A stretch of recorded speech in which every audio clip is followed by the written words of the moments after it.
大家好，我是 Alden。本期视频和大家分享如何手动安装抽真 Go 以及基本的配置使用。还没有订阅 DV 分享频道的朋友，麻烦大家订阅一下。如果视频内容对你有帮助的话，也希望大家给视频点个赞，谢谢你们的支持。接下来开始今天的分享。在开始之前，你需要准备一台 VPS 服务器、一个域名以及域名的 TLS 证书和密钥。首先，我们打开抽真 Go 的官网，在 GitHub 上面直接搜抽真 Go 就可以了。我们需要下载一下它的安装包，点开 Release， 大家根据自己 VPS 服务器的一个架构版本选择合适的这个安装包，然后右击复制链接地址，然后来到 VPS 服务器，进入到临时文件目录，然后通过 wget 命令粘贴我们刚才复制的这个下载地址，然后直接回车直接下载就可以了。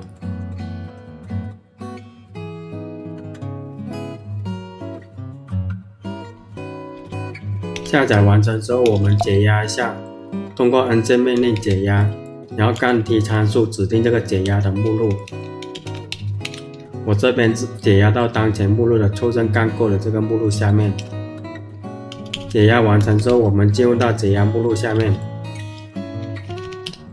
我们可以看到解压目录下面有一个抽真 Go 的可执行文件，还有3个 GO 相关的数据库文件是用来做路由使用的，还有一个 example 目录。我们再进入到 example 目录下面去看一下。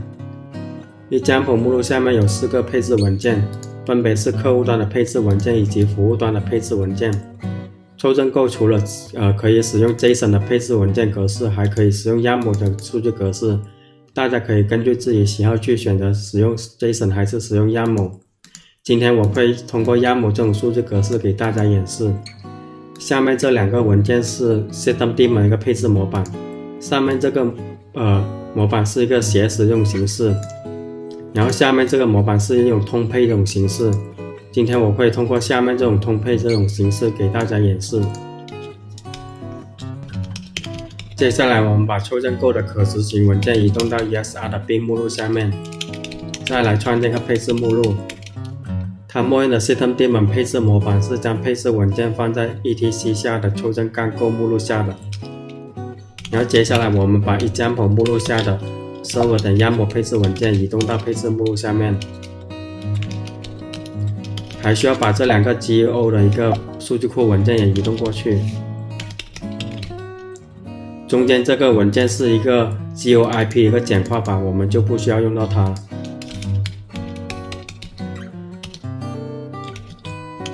最后我们编辑一下systemdaemon一个配置模板。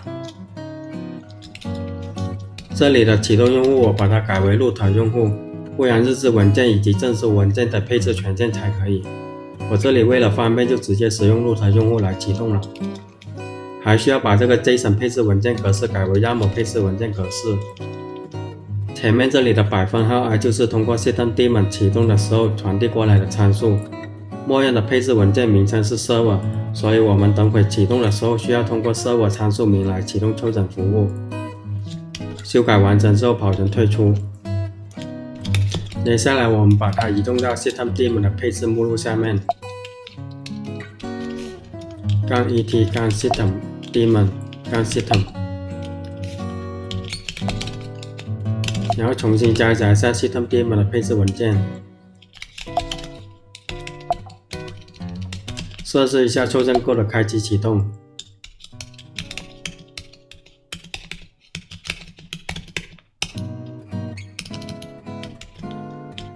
接下来进入到配置目录，编辑一下配置文件，和大家讲一下配置文件的参数。首先大家要注意的是，如果你使用的是 YAML 格式作为配置文件，那么配置项所有的下划线需要改为横杠，这是作者为了让配置文件符合 YAML 的命名规范做出的调整。大家务必要记住，因为很多参数如果你写错了是并不会报错的。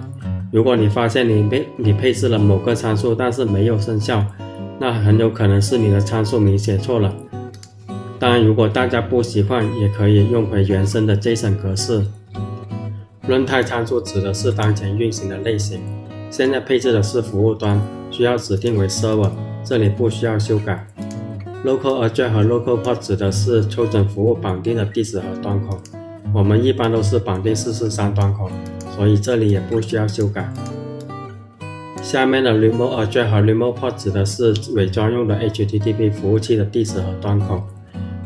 默认抽真购会检查这个 HTTP 服务是不是正常工作，如果这里填的地址和端口是无法访问的，那么抽整购就会无法启动。Password 指的是抽整服务的这个访问密码，这里填的是宿主，可以指定多个密码。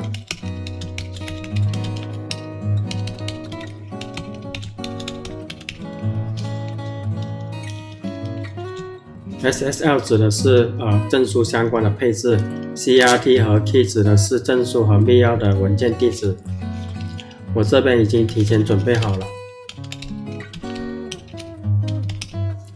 大家根据自己的实际情况去填写。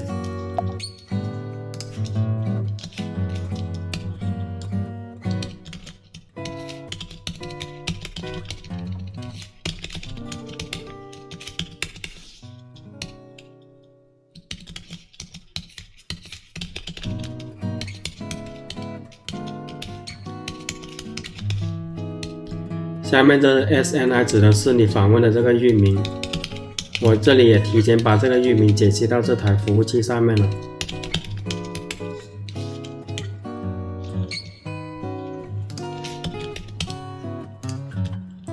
还可以增加 fallback 的配置。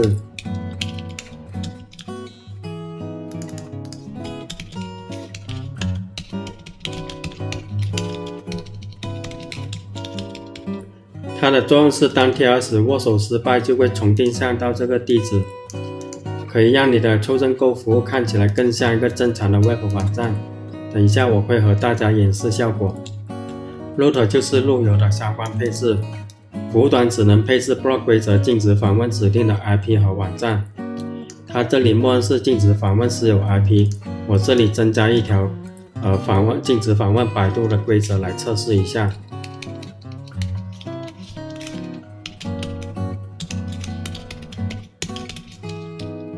下面的 GeoIP 和 GeoSite 是指定 Geo 的数据库文件地址，我们刚才是把文件放在 ETC 下的抽真购配置目录。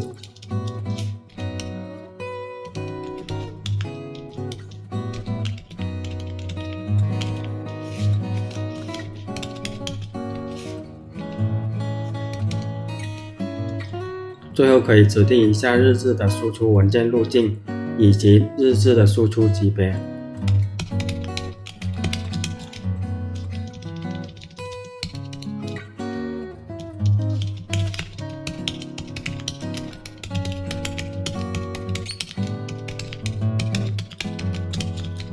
1代表 info， 如果你需要把它改为 debug， 你把这个1改为0就可以了。修改完成之后，我们保存退出。我们启动一下抽真购服务，然后查看一下它的运行状态，可以看到它现在是没有正常运行的。我们查看一下日志输出，可以看到日志输出了一个无效的重定向地址，检查你的HTTP 服务。因为我们现在还没有配置伪装的 HTTP 服务，所以现在是没办法启动这个抽真购的。我这里用 Docker 快速启动一个 Entrance 服务作为伪装服务。我们先运行一个 Entrance 临时容器，把Entrance 的默认配置文件拷贝一份出来，方便编辑。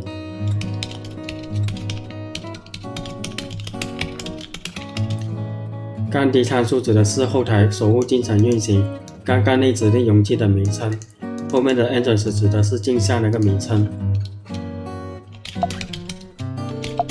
运行成功之后，我们通过 CP 命令拷贝它的默认配置文件出来。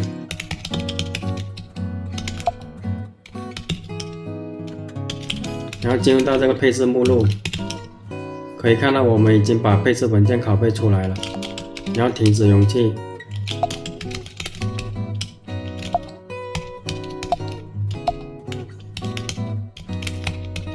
把容器删除，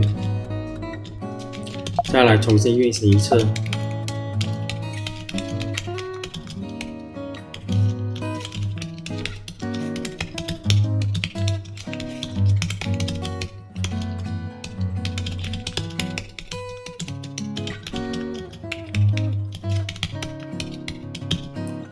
杠 V 参数指的是容器和数组机的一个目录映射，我们需要把恩准时这个配置目录以及这个证书的一个配置目录给映射到容器里面去。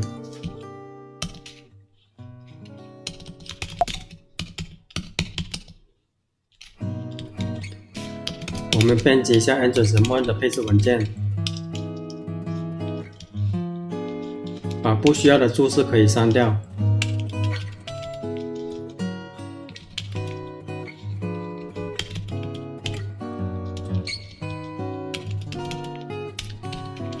这里我们用反向代理到另外一个网站的形式去作为伪装。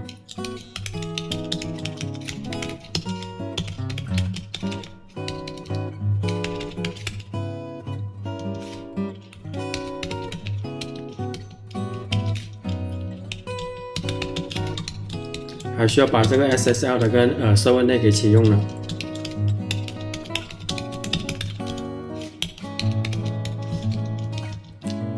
最后我们还需要添加一个 fallback 的一个 SSL 一个 fallback 的一个服务。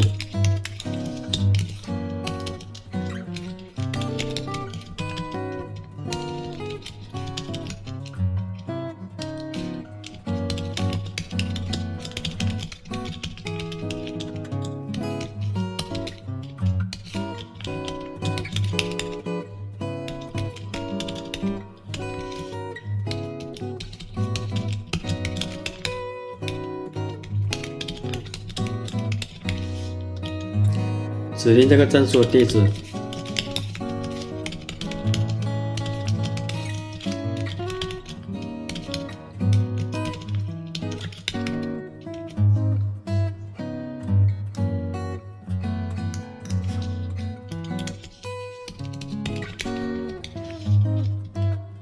修改完成之后，我们保存退出。我们测试一下恩准时配置文件是不是正确。通过 ESEC 指定容器的名称，然后指定容器内要执行的命令。恩准时杠 T 的意思就是检查这个恩准时配置文件是不是正确。然后这里可以看到一个 successful 代表你的配置文件是正确的。然后接下来我们通过恩准时的一个杠 S reload 子命令来重新加载一下恩准时配置文件。最后我们再来检查一下抽证购的一个运行状态，可以看到现在已经可以正常运行了。现在我们就可以打开浏览器去访问一下我们的域名，看能不能访问到我们的伪装服务。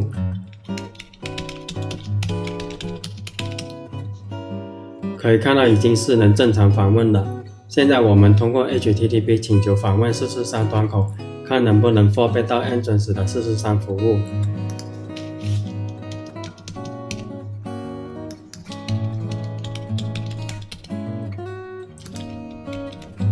可以看到能正常响应的。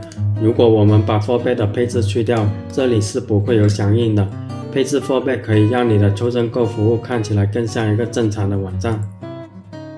我建议大家也配置一下。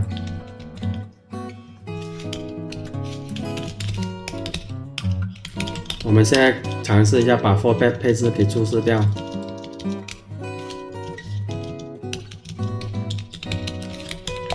再来重启一下抽证购，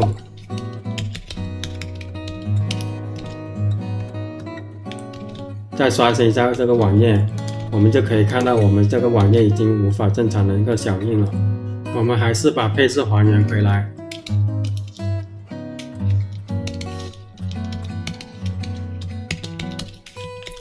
再来重启一下抽证购服务。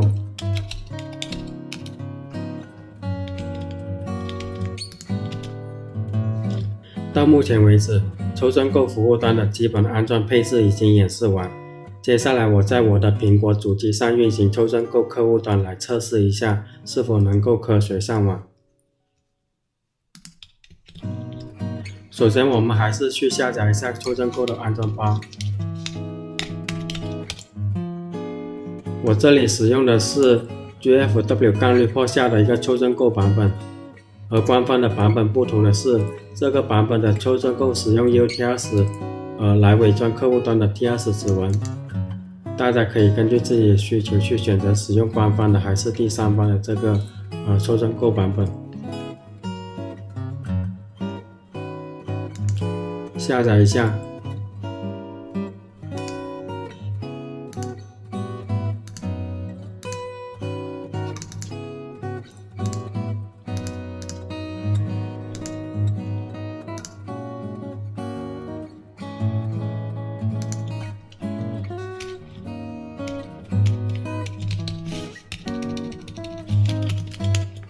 我们进入到这个目录下面，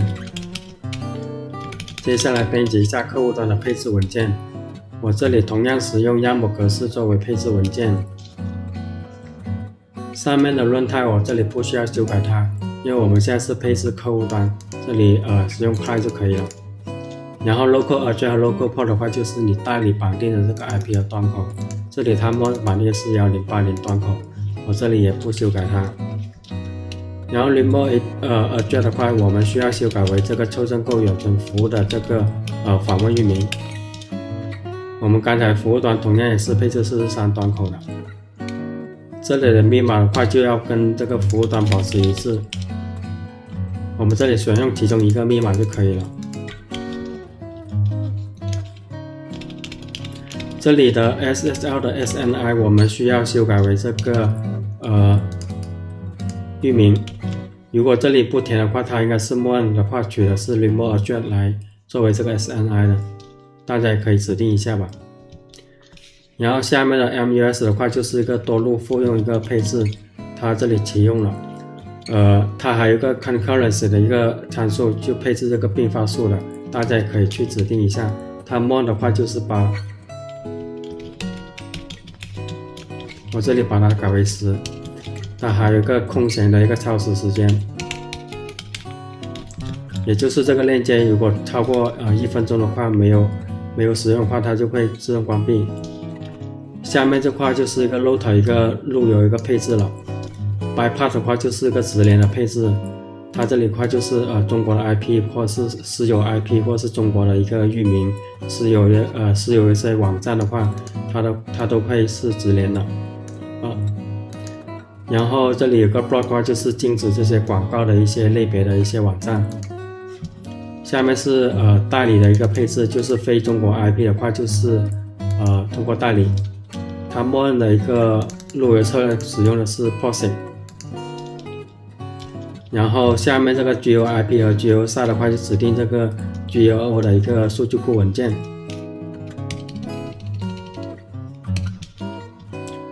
这里我去拷贝一下这个地址。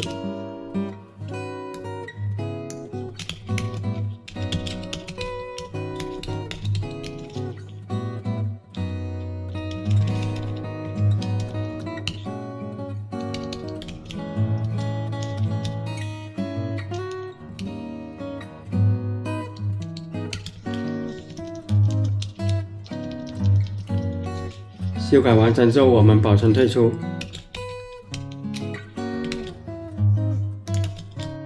接下来我们启动一下抽真购的客户端，然后通过刚 config 指定这个配置文件。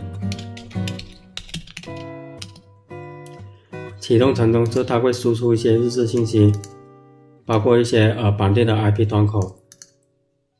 它这行意思就是你没有指定一个指纹，它默认的话就是使用这个谷歌浏览器作为这个 TLS 指纹。然后我们就可以配置我们系统代理测试一下了。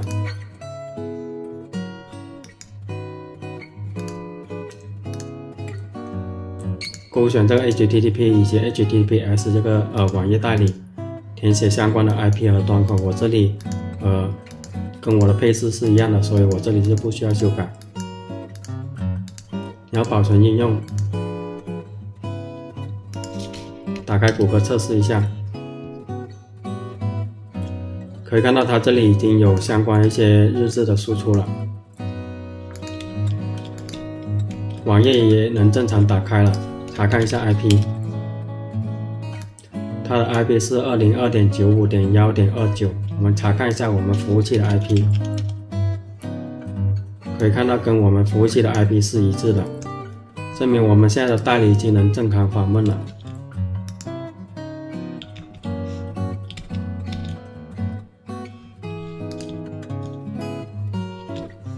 最后和大家讲一下使用 WebSocket 连接抽真购以及 Shutterstock 的一个24加密配置。一般情况下，我们没有必要配置 WebSocket 以及 Shutterstock 的一个24加密，除非你使用了 CDN 存在中间人攻击的一个可能性，那么你就可以使用 Shutterstock 来进行这个24加密我们的传输数据。我简单的和大家讲一下它的一个配置方式。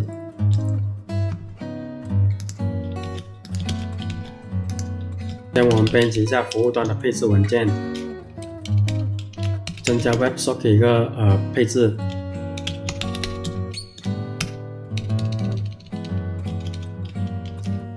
然后我们首先需要启动它，然后需要指定一个路径，也就是你这个 WebSocket 一个请求一个路径，大家根据自己的需求去填写一个比较合理一个地址。我这里的话就随便指定一个，然后还需要指定一个主机，这里一般我们跟这个域名保持一致就可以了。然后接下来我们配置一下Shutterstock的一个24加密，同样我们需要启用它，然后我们需要指定这个加密的一个方法。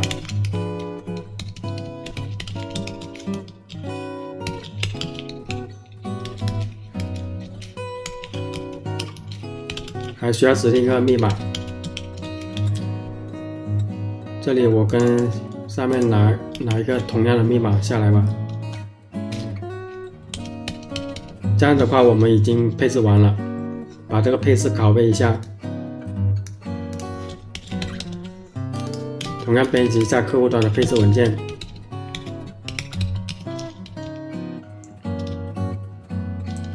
增加相同一个配置。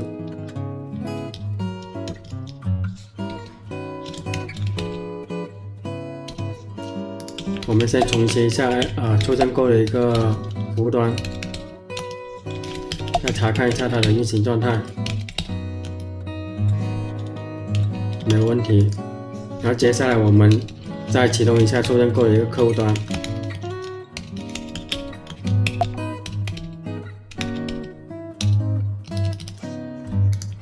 然后我们再来测试一下。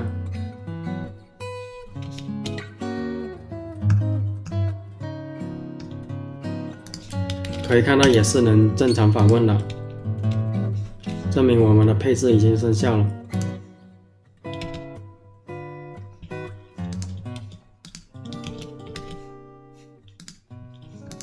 今天要和大家分享的内容已经全部讲完了，视频提到的相关链接以及安装笔记我会放到视频下方的说明。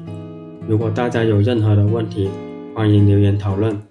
下次视频我会和大家分享抽真购常用的图形化客户端的使用，大家记得订阅 DEV 分享频道，谢谢你们，我们下期视频再见，拜拜。